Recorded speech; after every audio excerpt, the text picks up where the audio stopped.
Somos vizinhos, conterrâneos e profissionais de saúde. Aqui tem gente. Aqui tem vida. Aqui tem Unimed. E se o melhor para você também for melhor para todos? Existe alternativa. Escolhendo o Sicredi, você une as suas necessidades financeiras com o desenvolvimento da sociedade, porque reinvestimos os recursos na sua região. Somos a alternativa que oferece soluções financeiras ideais, taxas justas e atendimento próximo, humano e digital. Escolha o Sicredi, onde o dinheiro rende um mundo melhor.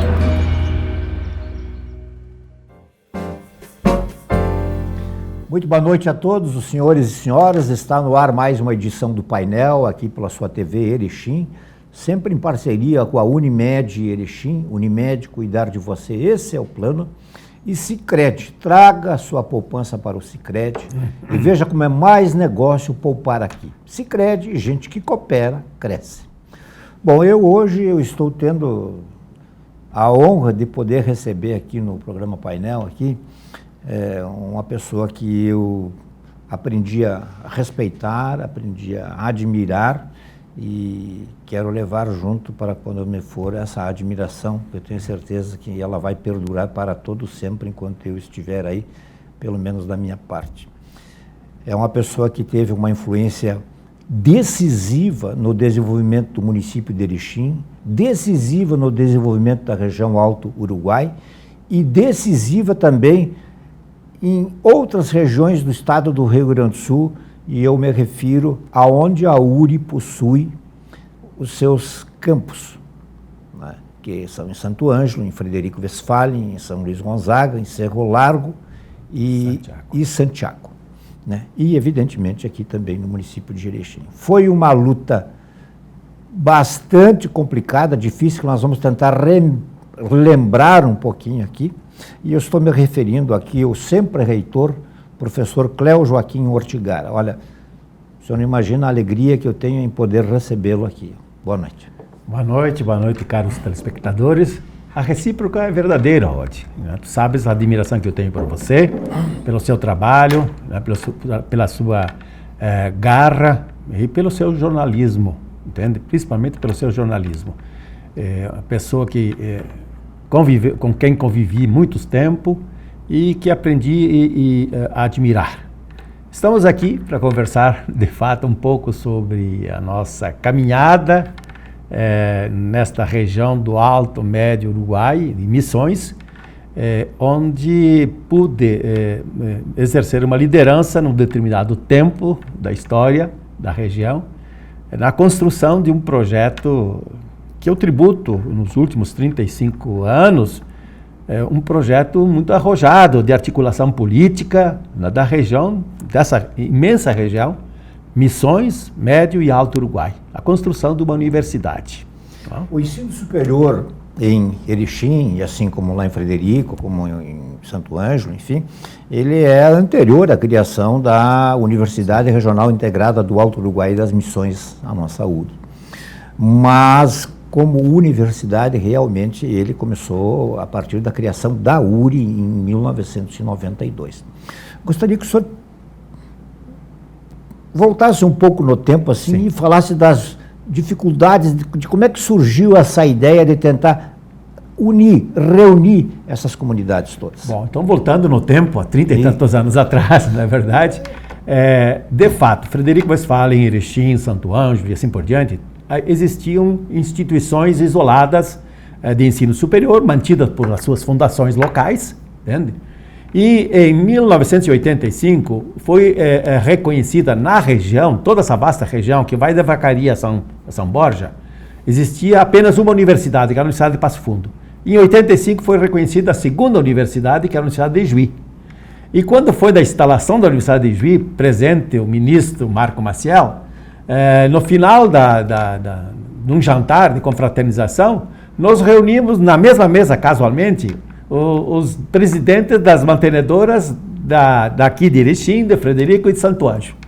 E conversa vai, conversa vem, lá pelas tantas nós nos perguntamos, e agora, o que vai acontecer conosco? Vamos nos agregar a Ijuí e a Passo Fundo? Vamos continuar isolados? Porque à luz da legislação da época hoje, a dificuldade era imensa de se criar uma universidade. Havia toda uma legislação proibitiva para a expansão de universidades, principalmente no interior, né? E, feita essa indagação, né, surgiu uma luz na época. Lembro muito bem, muito bem. Quem sabe a gente volta a conversar sobre isso. E, de fato, voltando a conversar, tempos depois, eu lembro que aqui era o João Dautartas, o presidente da época, né? A gente achou, por que a gente não começa a estudar a possibilidade de criarmos uma outra universidade numa outra configuração? Não como essas duas que já existem na região. E assim aconteceu. E para dar a seguimento a isso, a esses estudos, se criou um grupo-tarefa que começou a estudar a legislação, começou a prospectar possibilidades, começou a fazer articulações, né, de viabilidade, em primeiro lugar política, né, segundo lugar técnica, entende? E terceiro lugar financeira. E, claro, ainda sob o aspecto da legalidade. E assim aconteceu, se criou um grupo-tarefa, né, da época, por um representante de cada uma das 13 maiores instituições, que era Erechim, Frederico Westphalen e Santo Ângelo, e esse processo perdurou de praticamente quase que 2 anos de estudos, e chegando à conclusão de que era possível, sim, se houvesse, como eu disse, uma imensa articulação política regional e uma articulação política a nível nacional. Isto já à luz da legalidade daí. Sim. Estudando os meandros da legislação. Sim. Estudando os meandros da legislação. Porque há que considerar o seguinte hoje. A URI foi a primeira universidade reconhecida como universidade multicampi.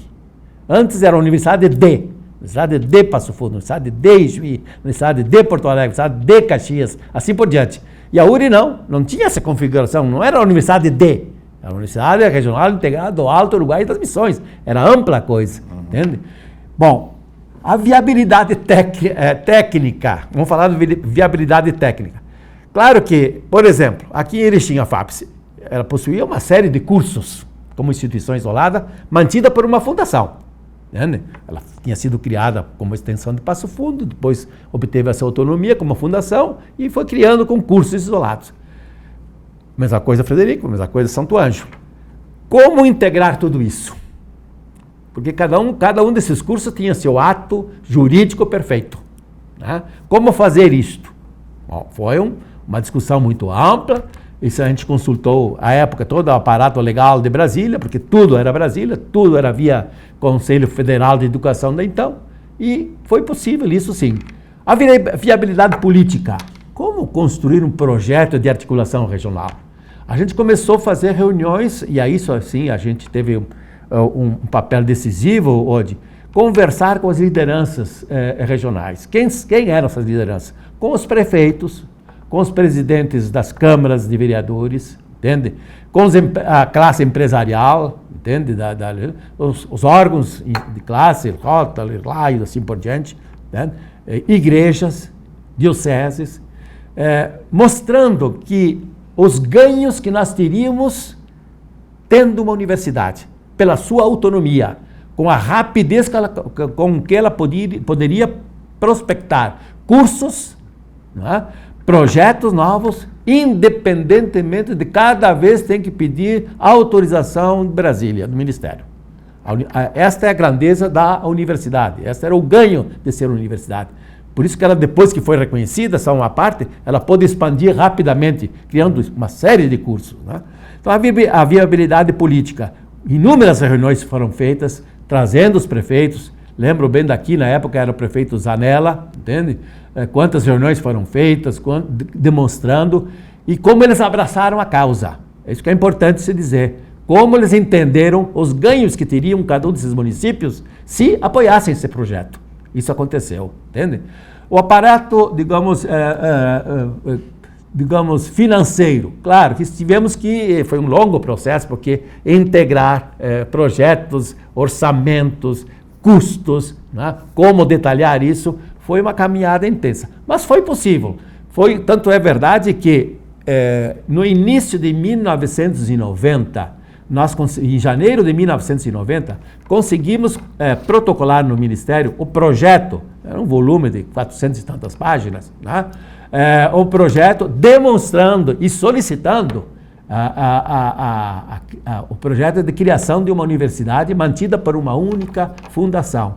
Começa por aí hoje. Nós tivemos que fundir 4, 5 fundações numa só. Mas como é que foi essa discussão? Eu imagino, eu faço parte de uma fundação, puxa vida, eu vou criar uma coisa nova, mas concomitantemente eu vou ter que abrir mão de uma coisa. Mas lá, esse abrir mão era apenas um abrir mão, digamos assim, da concepção da ideia.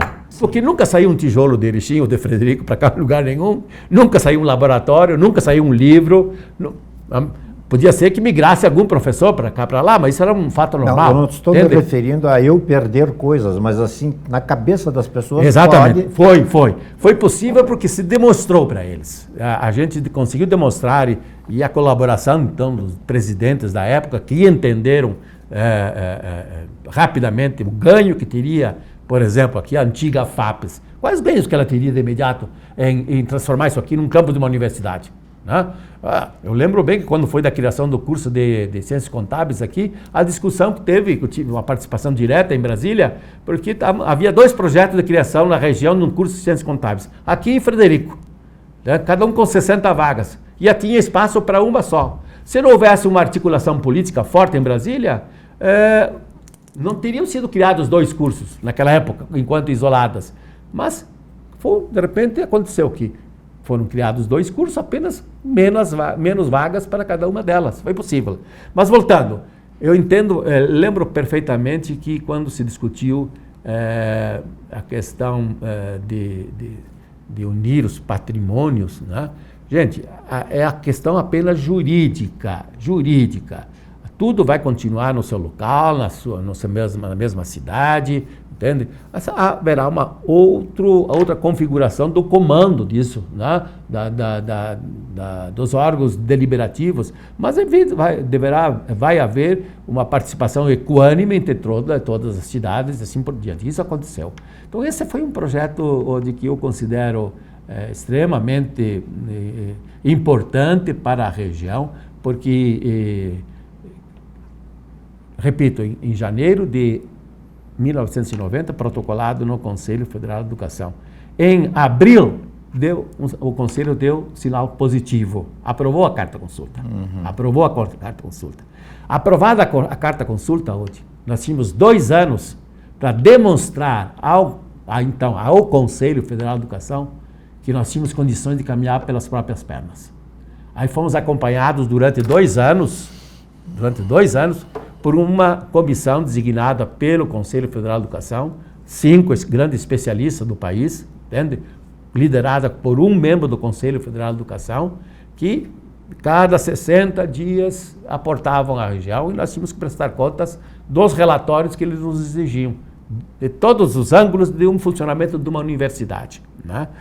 Esse acompanhamento foi tão importante que permitiu, sim, num curto espaço de tempo, né, em abril de 2002, o Conselho Federal de Educação aprovou no seu plenário o reconhecimento da universidade.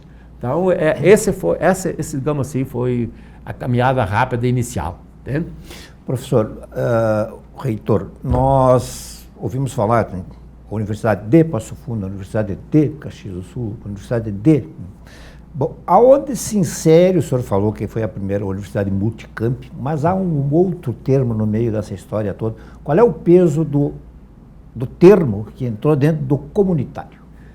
Bom, veja bem, novamente temos que voltar um pouco às origens, né? Lembrando que é uma universidade comunitária. Sim, exatamente. Por que comunitária? Veja bem hoje. O ensino superior nessas comunidades citadas, referidas, ele surgiu independentemente do Estado. Entende? As lideranças locais sentiram a necessidade de ter o ensino superior. Assim como na década de 50, né, as mesmas comunidades sentiram a necessidade de ter as suas escolas de segundo grau. E o Estado ficou muito distante. Eu lembro que, por exemplo, em Frederico Westphalen, a primeira escola pública estadual, ela entrou em 1941. Muito tempo depois da existência de comunidades naquela região. Com certeza. Entende? Então, a experiência da manutenção do ensino, tanto primário, secundário e superior, sempre foi, digamos, uma iniciativa da comunidade. Entende? Porque ela sentia necessidade de preparar os seus, né, a sua gente para o trabalho, para as profissões. Ela sentia essa necessidade. E isso aconteceu. Então, por que comunitário? Segundo, se ela surgiu desse anseio, normalmente ela, nos seus órgãos deliberativos, os órgãos de decisão, com participação da comunidade. Não era apenas de professores. Existia participação, por exemplo, de prefeituras, nos colegiados, de câmaras de vereadores, de entidades de classe. Não era apenas, digamos, um segmento apenas. Ele era representativo da comunidade. De dioceses. Em nível de diocese. Lembro bem que até hoje no Conselho Universitário da URI, por exemplo, que é o órgão máximo da instituição, os 3 bispos das 3 dioceses, Erechim, Frederico Westphalen e Santo Ângelo, têm assento com direito à voz e voto, como é o voto do reitor ou de qualquer um dos membros do Conselho. Né? Pode opinar, podem deliberar, podem se posicionar contrariamente ou favoravelmente, como quiserem, né? Com o mesmo direito. Então, essa configuração é que deu, digamos, essa cunha de comunitária. Isso não é privativo da nossa região hoje. Isso é uma característica bastante forte no estado do Rio Grande do Sul, parte do estado de Santa Catarina. Fora isso, se encontra muito raramente fora dessa configuração desses 2 estados no país. Por quê? Porque basicamente foram 2 estados com muita presença de imigrantes, ou alemães, ou italianos, ou poloneses, assim por diante.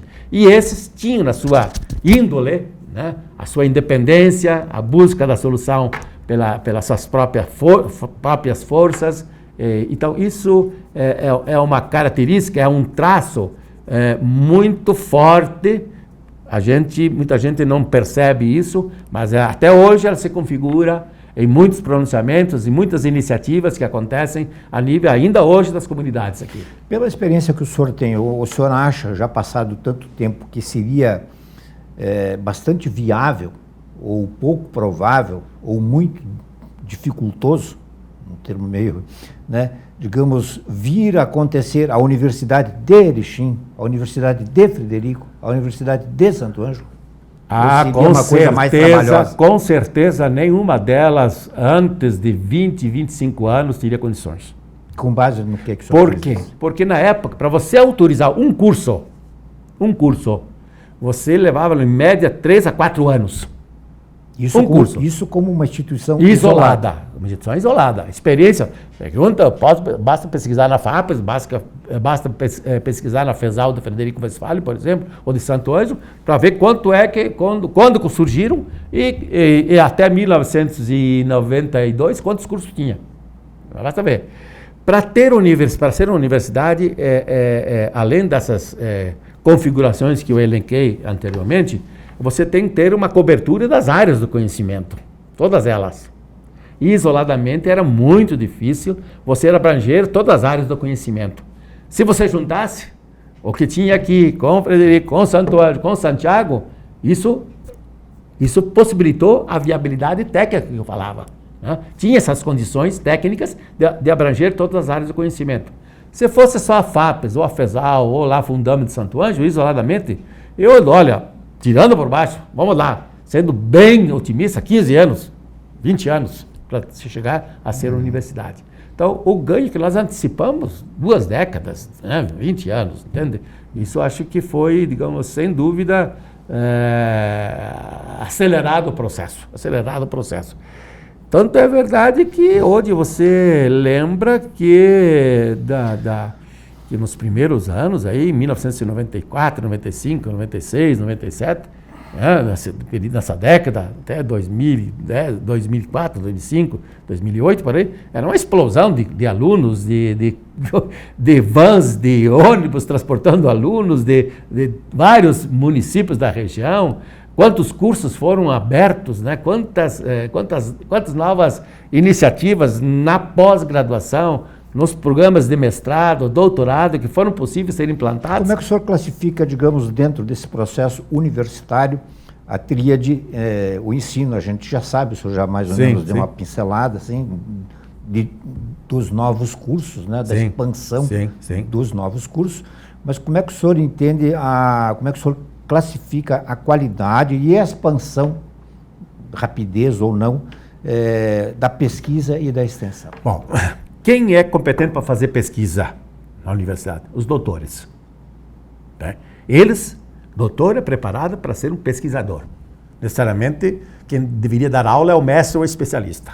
Né? Doutor é fazer pesquisa. Agora, o custo para você formar um doutor e para você manter um doutor numa área. Então, imagina você, para a gente abrir um programa de mestrado, doutorado, vamos falar lá em veterinária, em Erechim hoje. Né? Você teria que ter, no mínimo, aí um conjunto de 10, 12, 15 doutores dessa área específica. Quem é que paga isso? Os cursos de graduação? Não tem. Né? Os alunos de graduação não vão pagar isto. Então, nas universidades não públicas, a pesquisa, ela é, de fato, muito incipiente. Por quê? Porque esta é uma dificuldade. E este é um entrave da universidade. Ainda hoje. Ainda hoje é. Esse é o entrave da universidade. Entende? Porque a gente imaginaria que muitas novas patentes, muitas novas iniciativas pudessem ter surgido já no seio. Mas quem é que paga isto? Entende? A graduação, os alunos da graduação não têm possibilidades financeiras de arcar com esse custo.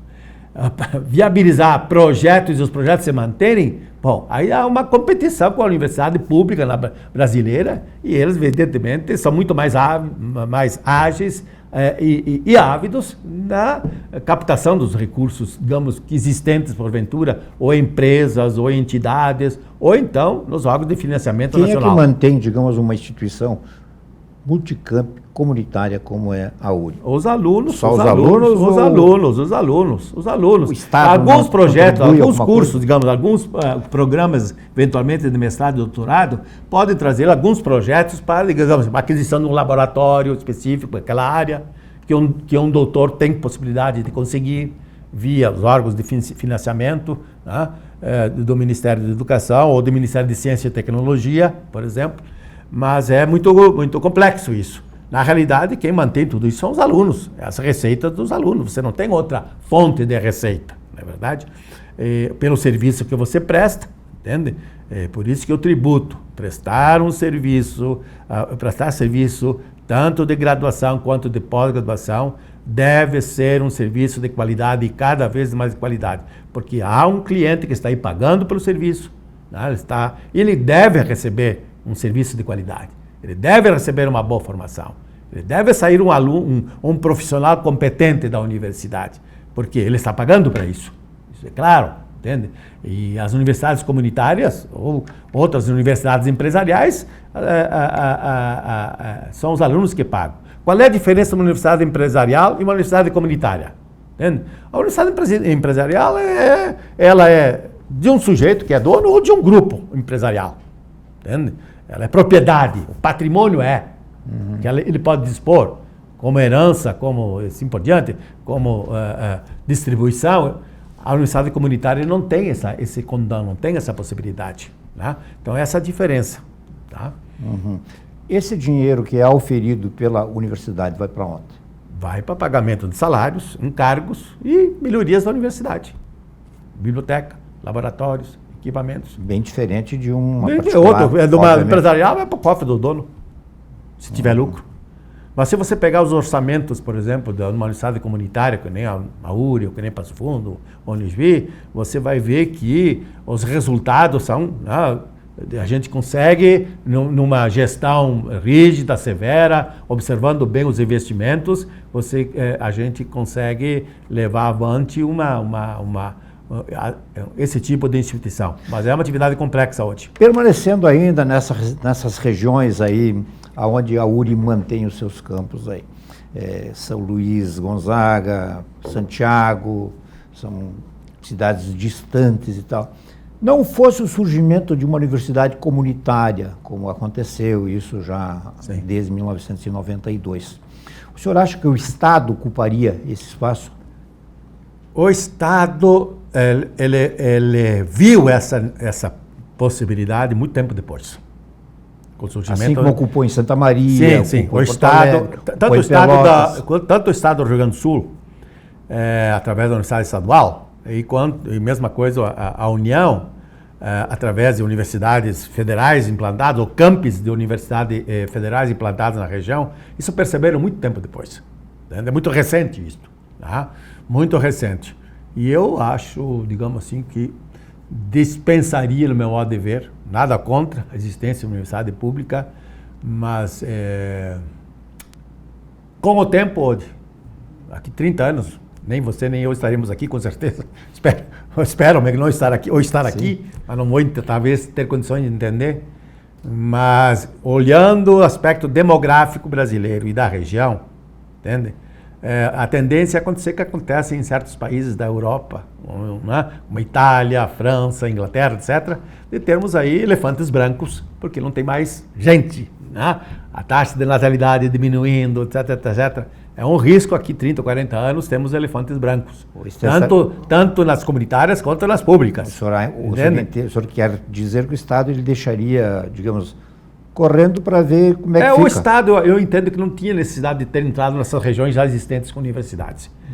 Eu sempre comunguei, sempre defendi perante os órgãos públicos a necessidade de existência de universidades públicas. Isso é uma coisa. Não estou falando de gratuidade, estou falando de universidade pública. Sempre defendi. Agora, também sempre disse o seguinte, onde já existem universidades, principalmente universidades comunitárias, porque elas são públicas apenas, não estatais, né? Elas são públicas, não estatais, que caso um aluno demonstrasse condições intelectuais, mas não tivesse condições financeiras, o Estado devia apoiá-los, através de financiamento, de bolsa, etc., de gratuidade. Né? Era muito mais barato do que estar construindo prédio, laboratórios. Seria muito mais barato para todo cidadão que paga imposto nesse país. Eu sempre defendi essa tese. Entende? É que se configurou no país todo um aparato ideológico diferenciado, né? E é muito complicado você defender uma ideia dessa num contexto nacional, etc. Né? Vamos ao nosso intervalo e já voltamos. Somos vizinhos, conterrâneos, profissionais de saúde. Aqui tem gente, aqui tem vida, aqui tem Unimed. E se o melhor para você também for melhor para todos? Existe alternativa. Escolhendo o Sicredi, você une as suas necessidades financeiras com o desenvolvimento da sociedade, porque reinvestimos os recursos na sua região. Somos a alternativa que oferece soluções financeiras ideais, taxas justas e atendimento próximo, humano e digital. Escolha o Sicredi, onde o dinheiro rende um mundo melhor.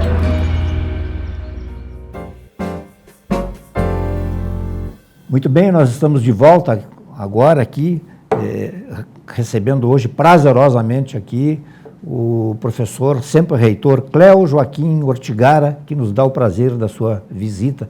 O senhor acha que a universidade comunitária, a URI, Frederico, Santo Ângelo, ela poderia manter um intercâmbio maior, especialmente com outros países? Eu não tenho tanto nesse nível tantas informações a te dar, Rodi. Eu poderia te dizer o seguinte... Mas teve um período teve um período forte de intercâmbios, de relacionamentos internacionais, etc. Né? Até no sentido de buscar trazer recursos para dentro da universidade. O que eu sinto, o que eu percebo e que as informações que me chegam é que nós estamos passando uma espécie de turbulência, digamos, no sentido da sua manutenção, das dificuldades de ordem financeira. Quero crer pelo surgimento de tantos outros tipos de instituições, não só públicas, mas tantos outros campi hoje pela modalidade do ensino à distância, etc., que tiram, digamos assim, sugam um pouco os alunos que poderiam, digamos assim, frequentar uma universidade que nem a URI, entende? Uma coisa é você, digamos assim, abrir um curso, vamos imaginar qualquer curso de Direito com 50 vagas e não preencher as 50 vagas. O custo é o mesmo. Mas eu me refiro mais ao seguinte, em tese, se imagina que o conhecimento brota, digamos, da escola, da universidade. Sim. Né? Então, e também em tese, é bastante considerável e aceitável que a troca de informações, a evolução tecnológica, ela se faz quase com uma necessidade. Sim. Isso ocorre entre empresas, ocorre Sim. entre estados. Sim, sim. Por que sim. que não, digamos, aperfeiçoar ainda mais, estreitar ainda mais, se é que já não estão estreitados mais, né? Espero que sim, né? Os laços entre outras instituições. Sim. Eu me lembro daquele período das jornadas transandinas. Certo. Qual era aquele objetivo? Né? Sim.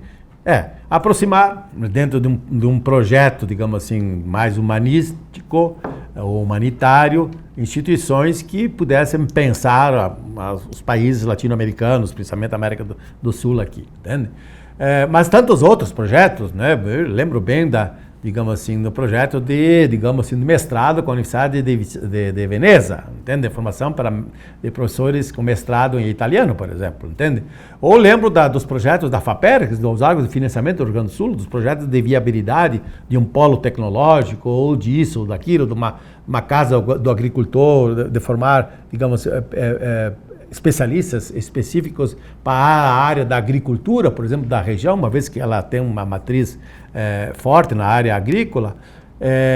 Claro que isso é o papel da universidade prospectar essas coisas. Isso aqui faz parte da essência do planejamento estratégico da universidade. Para onde vamos caminhar aqui 5, 6 anos? Para onde vamos ir? O que vai ser forte? Qual será a necessidade de Erechim, ou de Getúlio, ou de Erebango, não, ou de Seberi, ou de Palmeira das Missões, né? Ou lá entre Juízes, perto de Santo Ângelo? Qual é a necessidade dessa gente? O que as empresas esperam? Que projetos? Que pesquisas? Aonde?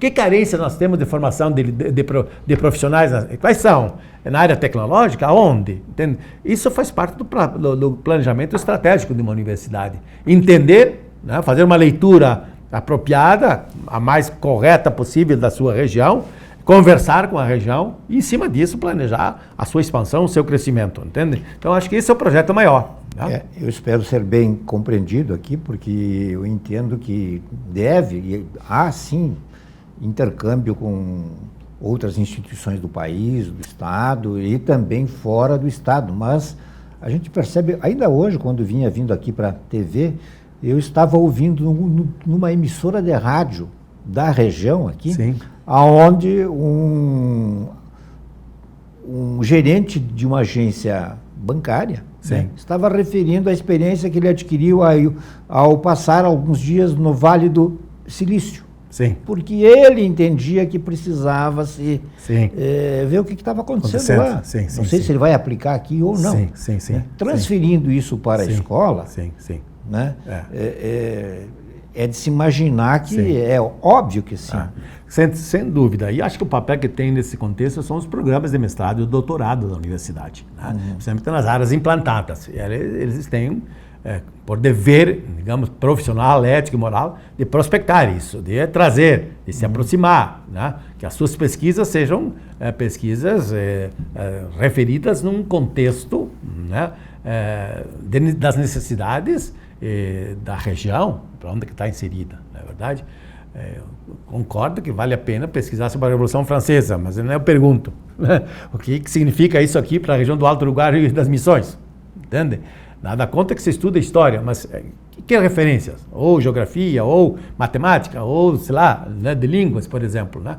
Mas, olhando assim, hoje, no geral, hoje, acho que graças aos sistemas, digamos, de tecnologias que estão disponíveis, o processo de comunicação é muito mais rápido, há uma possibilidade de interação muito mais forte. Acho que os parâmetros que devem nortear o planejamento estratégico são outros. Né? Não sei quais são, porque eu também me afastei, repito aqui hoje, me afastei da universidade já ainda em 2006 e estou numa outra convivência, num outro contexto, né? Tenho algumas informações, Mas também não me compete mais opinar sobre o que... né? Me compete apenas fazer uma análise que eu sinto, que eu percebo, e isso que eu estou falando aqui, de muito mais na emoção de ter tido uma participação ativa no processo da construção desta universidade. Não fora, digamos assim, o esforço de muitas pessoas na época, esse projeto não teria sido vencedor, né? Não teria surgido, e nós estaríamos talvez ainda muito distantes de chegar ao patamar hoje existente. Na verdade, acho que essa caminhada que foi feita nesses últimos 30 anos aí configuram, digamos assim, um marco de grandeza para a região do Alto Uruguai e das Missões. Eu sinto isto, percebo isto, ouço muito isso de alunos, de ex-alunos, de liderança com quem a gente conversa. Eu moro em Camboriú, meio no centro, frequento praticamente todos os dias aquela praça central e por ali transita muita gente. E toda hora, olha, passa dia, menos dia mais, dia menos, passa alguém, professor Cléo, graças a Deus que pude estudar naquela época, graças a Deus. Não é verdade? Eu fico imaginando, não fora a existência dessa universidade a partir de 1992, quantos profissionais em áreas que não existiam aqui, né, não teriam tido a condição de estudar não fosse a UD. Todo mundo sabe que eu também tive uma passagem lá pela universidade e eu me lembro que a gente fez um trabalho e fizemos um levantamento, mas o número que nós chegamos é que naquela época, ali por 2010, 2012, a URI 2012 ou 2014, a universidade ela recebia alunos de 117 municípios, né? Municípios, não comunidades, capelas ou isso, municípios. Sim. Aí dentro desses municípios tinha ainda as suas, né, os seus fragmentos, enfim, né? É um número muito auspicioso. Um dado que eu sempre me refiro, Odi, comentava contigo há pouco, houve um dos anos, não me recordo exatamente qual, agora para precisar aqui para o telespectador, mas num determinado ano nós tínhamos que diariamente, eu lembro bem o número, 186 ou ônibus ou vans, que ou de manhã, à tarde ou à noite, chegavam à universidade trazendo alunos. Pensa bem. E como a maioria dos cursos eram noturnos, havia uma concentração maior à noite. E tivemos até que ter um cuidado, porque acharam espaço de convivência dos motoristas, para não entrarem com os cuidados necessários no retorno, levando os nossos alunos de volta, que tivessem plenas condições de dirigirem os ônibus, assim por diante. Então, para você ver a grandeza, 186 ônibus ou vans diariamente chegando a um dos campos da universidade. Era um universo fantástico, como você disse. Havia, digamos assim, e espero que exista ainda hoje, essa afluência de muita gente dos municípios, ainda sob o raio de influência da universidade. Né? Pegando como núcleo central a criação da universidade, né, houve toda uma expansão, houve um replicar, né, nos mais diferentes setores das comunidades ou dos centros urbanos onde a URI mantém os seus campos, né? O que isso lhe traz pessoalmente, assim? Como é que o senhor olha isso? Eu tenho testemunhos, assim, de... O senhor deve ter na sua mente uma fotografia, o senhor é lá de Frederico Westphalen. Sim. Como é que era uma foto lá de 92 em Frederico, como é que está? Era completamente diferente, né? Ao menos eu me lembro bem ali no início dos anos 2000, a quantidade de gente circulando na cidade, a movimentação na cidade, em todos os setores, com gente de todo tipo. Toda semana tinha gente, um palestrante de fora, um escritor de fora, era uma afluência, então um contexto diferenciado. Eu quero dar um testemunho assim de vários prefeitos da época, que tinham sido alunos da universidade, tinham se formado, voltaram para suas pequenas comunidades, ou seus municípios, de repente se tornaram prefeitos, de repente se tornaram vereadores, né, ou empresários bem-sucedidos. E o depoimento dele: professor Cléo, muito obrigado, porque eu tive a oportunidade de estudar. Com dificuldade, meu pai, com sacrifício, pôde pagar desculpe, o meu curso, mas olha aqui agora, olha o ganho, olha aqui aonde que eu estou agora, né? Então, esses depoimentos hoje emocionam a gente, entende? Dão assim, a assertiva de que o projeto foi vencedor, o projeto foi grandioso, entende? Então, essa visão que a região pôde, digamos, absorver também os ganhos de ter uma universidade, para mim está muito presente na minha vivência pessoal, né? E eu sempre me refiro assim com gratidão, porque foi possível trilhar uma caminhada vencedora. E eu preciso fazer um registro hoje. A participação do corpo docente da universidade, entende? Porque quando foi reconhecida a universidade, nós tínhamos um número muito pequeno de mestres e doutores. Talvez o maior programa da universidade nos primeiros anos foi o programa de formação de mestres e doutores. Nós chegamos a ter, num determinado ano, 205 professores da universidade, em algum lugar desse país ou fora dele, fazendo mestrado e doutorado. Praticamente todos eles com alguma forma de auxílio da universidade. Por quê? Porque se a gente não fizesse isso, nós não teríamos, digamos assim, os ganhos necessários, o pique necessário para a expansão, considerando a legislação que foi se modificando ao longo do tempo, as exigências novas implantadas pelo sistema, digamos assim, fiscalizatório do país, que é do Ministério da Educação. Isso foi uma exigência, e isso foi um projeto vencedor, sem dúvidas. Então, a participação dos professores, o esforço de muita gente fazer o programa, mesmo em serviço, né, achar tempo e condições de fazer seu programa de mestrado ou doutorado.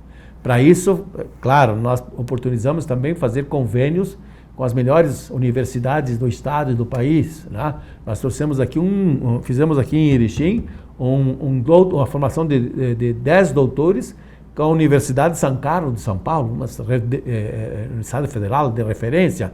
Trouxemos aqui para Erechim 2 programas de mestrado com a Universidade Federal de Florianópolis, de Santa Catarina. Trouxemos para outros campos da universidade vários programas de formação de mestre em administração, em matemática, etc., com a Universidade Federal do Rio Grande do Sul. Então, isso foi possível porque foi necessário hoje, porque havia toda uma exigência de você ter um corpo docente qualificado. Graças a Deus isso foi possível, sim. Isso é um ganho, isso é um registro que eu preciso fazer. Ok, nós estamos conversando hoje aqui com o professor Cléo Joaquim Ortigara, foi o primeiro reitor da Universidade Regional Integrada do Alto Uruguai e das Missões, a URI. Estamos falando aqui em nome da Unimed Erechim e também do Sicredi. Gostaria que o senhor desse uma opinião sobre o ensino à distância. Eu vou usar com palavras com cuidado o que eu vou dizer, né? Graças à tecnologia é possível, sim, você ter formas diferenciadas de formação, de obtenção de informações, principalmente de obtenção de informações. Né? É possível. Hoje você tem que estar conectado com o mundo com o aparelho celular, não é verdade? Isso nem se sonhava há 30 anos atrás, nem se imaginava a possibilidade disto. Tá? Então, para você obter informações é um meio, porém, para você formar uma pessoa, não basta apenas você ter informações que você pode obter ou nos livros ou numa tecnologia, né? No ensino à distância, por exemplo, um vídeo, etc., que você assista. Tá? Há necessidade, ao meu ver, em muitas áreas, deste olho no olho. Né? Você sentir o professor, conversar com o professor, ver como ele age em sala de aula, como ele conversa com seus alunos, como ele orienta, entende? Como ele é como cidadão e como pessoa. Entende? e que muitas vezes esse ensino à distância pode deixar a desejar, não é verdade? Não dizendo que aconteça. Então, esse é um cuidado. Eu não imagino você poder formar um médico, por exemplo, né, sem, né, um contato diário, sem um orientador ali, como é que se disseca, como é que se faz, como é que se opera, como é que se abre, como é que se sutura, e assim por diante, como é que se receita, etc, etc. Como que se apalpa hoje? Como um médico, como é que eu vou ensinar um aluno no curso de medicina a sentir os órgãos, né, no corpo humano, para poder sentir se está tudo bem, funcionando bem ou mal. E assim em outras áreas, né? Então, eu vejo que hoje é uma coisa quase inevitável, entende? Mas que não é única.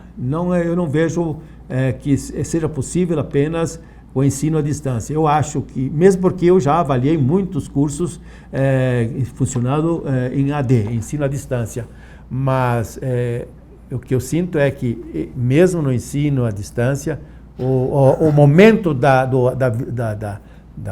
presença do professor, esse momento é indispensável. O senhor tem uma longa experiência, eu gostaria que, já ouvi muitas vezes que os alunos, eu vou falar por minha conta, não chegam devidamente preparados como deviam, como era de se esperar, para ingressar no ensino superior. E aí é uma crítica que se faz ao ensino fundamental e básico, enfim, salvo raras exceções aos esforços que os professores fazem, enfim, as dificuldades que o país passa. Qual é a sua opinião a respeito desse assunto? Essa é uma realidade hoje, não podemos esconder, ela é uma realidade. Há uma carência muito grande na formação dos nossos alunos, né? Eu sinto, vejo, porque tenho netos, né? Acompanhei, né? Todo o período da formação. Há lacuna, sim, de formação, principalmente no ensino básico e fundamental. Aliás, acho que nós temos que repensar, deveria, no meu modo de ver, o país repensar essa questão da formação dos seus jovens, das suas crianças e dos seus jovens hoje. No meu modo de ver, está se dando ênfase a nível nacional, muita discussão sobre a formação superior, e acho que os cuidados com a formação da educação básica e fundamental deixam a desejar, no meu modo de ver. Por quê? Porque os recursos são sempre poucos. Para essa área. Para esta área. Mesmo porque são da responsabilidade das prefeituras do Estado, né? Formação. E a grande parcela dos recursos e as somas vultosas dos recursos do Ministério da Educação não vão para o ensino superior. Eu acho que isto é um ajuste que precisa ser feito, entende? Agora, que de fato a gente recebe na universidade, e eu vejo isso ainda hoje, né, porque eu tenho amigos que ainda labutam na universidade, se queixando que alunos chegam na universidade e não é capaz de escrever, não sabe, né, as noções mínimas, ou de matemática, ou de física, ou de química, ou de língua portuguesa, assim por diante. É uma realidade. Essa correção de rota, ela deveria ser, então, anterior ao ensino superior. Por vezes, a crítica ao ensino superior, ela se torna um tanto quanto injusta. Injusta, eu acho que sim. Entende? Então, por mais que a universidade possa remediar, mas é remendo. Entende? Eu gostaria que o senhor referisse um pouquinho, porque quando o senhor deixou a Universidade Regional Integrada do Alto Uruguai das Missões, a URI, o senhor teve uma passagem pelo MEC. O que o senhor fez no MEC? Foi uma coisa meio estranha a minha atividade. Em 2007, eu fui convidado a prestar um serviço em Brasília, 15 dias por mês, de março a dezembro, porque naquela época estava se iniciando um processo de avaliação dos cursos das universidades, dos cursos superiores no país, qualquer tipo de curso, de qualquer tipo de instituição, e havia um conjunto de avaliadores. E havia uma crítica muito grande, o Ministério recebia uma crítica muito grande das disparidades nos pareceres dos avaliadores, né, que iam fazer a verificação. Né?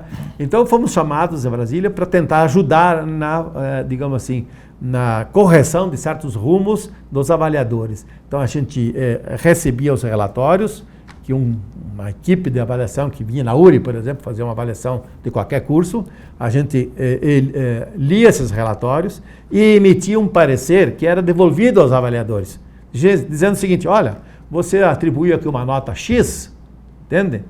Mas o seu comentário, a sua análise é altamente laudatória, altamente positiva. Ou o inverso, né? Ou o inverso, entende? Deu uma nota, digamos lá, né? E o contrário. Então, havia o MEC recebia muita crítica. E o Ministério chamou, naquele ano, 25 pessoas do país inteiro, e me chamaram lá para integrar esse grupo. E foi uma experiência muito positiva, viu? O depoimento que se teve quase no final do ano de 2007, dos avaliadores de cursos e de instituições neste país, foram altamente positivos, que aprenderam muito mais fácil do que chamar todos eles em Brasília e ficar lá 3, 4 dias fazendo capacitação, entende? E não teria resolvido o problema. Porque havia problema desde a linguagem. O senhor se considera um homem essencialmente da educação, ou o senhor alguma vez foi, digamos assim, teve que dizer um não à política? Essa pergunta várias vezes me foi feita. Não sei por que me fazem essa pergunta, eu não tenho assim, talvez tenha um pouco de liderança, né, pelo meu jeito de ser, no tipo de vida que eu levei. Eu tive uma cena lá quando ainda era jovem, ainda solteiro hoje. Que eu trabalhava com grupos de jovens, né, principalmente jovens da agricultura na época, e que queriam que eu fosse deputado estadual, e eu disse não. E naquele ano colocamos um parceiro nosso que estava na equipe: olha, vai você, né? E eu elegemos. De fato, mas desde que você seja sendo eleito, depois se porte de acordo com o grupo. Mas eu quero lhe deixando alguns minutos para falar, mas quero fazer uma observação por minha conta aqui. Eu quero fazer um reconhecimento todo especial àquela equipe que o senhor chamou, ao trio, aquele que trabalha. Como é que é o nome mesmo? É o Grupo Tarefa. O Grupo Tarefa que construiu as linhas mestras aí da universidade. Que liderou o processo, que liderou o processo, que é o Cléo Joaquim Ortigara, a professora Mara Regina Resler, que já não está mais conosco, e ao colega Glênio Renan Cabral. O Glênio representando Erechim, a Mara representando Santo Ângelo e o professor Cléo representando Frederico. Ao mesmo tempo, quero fazer um reconhecimento aos homens públicos, aos prefeitos, vereadores, empresários, a todos aqueles que contribuíram de alguma forma para costurar esse processo, imagino, das dificuldades, dos nãos, das questúnculas que ficaram para ser resolvidas na semana que vem, depois pôr a cabeça no travesseiro, enfim, imagina costurar os interesses. Uma vez tentaram fundir o Atlântico com o Ipiranga, a reunião nem saiu, porque chegaram a dizer, olha, não vai dar certo, né? Bom, então imagino costurar esses interesses quando já havia ensino superior nesse lugar, mas nós vamos ter que abrir mão, para fazer uma coisa só. Né? Então, parabéns a todos que deram a sua contribuição de alguma ou outra forma, aos que dirigem a universidade hoje em dia, que possam fazê-lo com a mesma competência, garra e denodo e talento que tiveram os que a criaram e deram origem. E o senhor tem 2 minutos para dizer o que o senhor gostaria aí. Olha, eu não sei. Em primeiro lugar, agradecer muito esse espaço que você me oportuniza, através da TV Erechim, né, de conversar com a região, né? Eu hoje moro lá em Balneário Camboriú e praticamente estou já, digamos, com 7,8 né, nas costas, né? A gente vai diminuindo todo o ímpeto, né? Mas eu gostaria de dizer, para finalizar, pegando os versos do nosso poeta maior aqui, Mário Quintana, não é verdade? Ele diz o seguinte, que a vida é o dever que a gente ganha, é um dever que a gente trazemos para fazer em casa. E a gente, quando vê, Odi, já são 6 horas. Quando se vê, Odi, já é sexta-feira. Quando a gente vê e percebe, né, já é Natal. Quando se vê, já é final de ano. Quando se vê, perdemos o amor da nossa vida. Quando se vê, já se passaram 50 anos. Acho que agora é muito tarde demais para ser reprovado, na verdade. Digo isso porque, diante da finitude da vida, do tempo, há que, hoje, quem está lá, e todos nós que estamos, que olhar para frente, com denodo, com garra, com luta, sabendo que nada se consegue se não for através da luta, do trabalho, do denodo. Ganhar na loteria, na Mega Sena é um sonho, né? Agora, conquistar pelo suor próprio, não é verdade?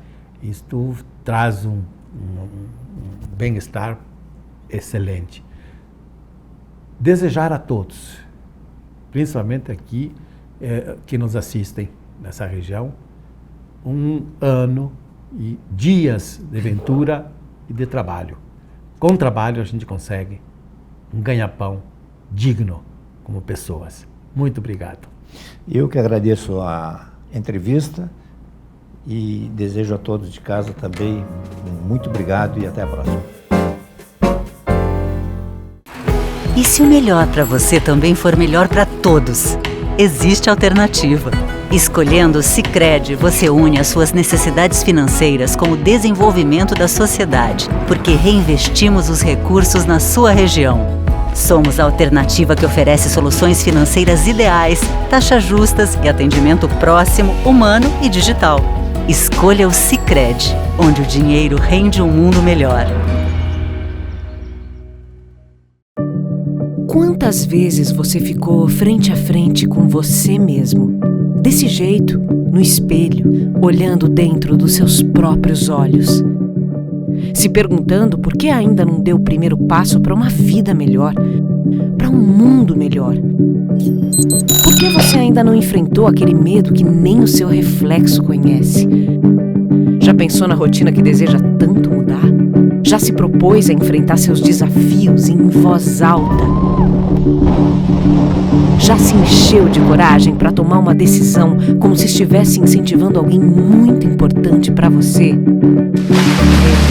Mudar um hábito é criar consciência e é o melhor conselho que você pode se dar.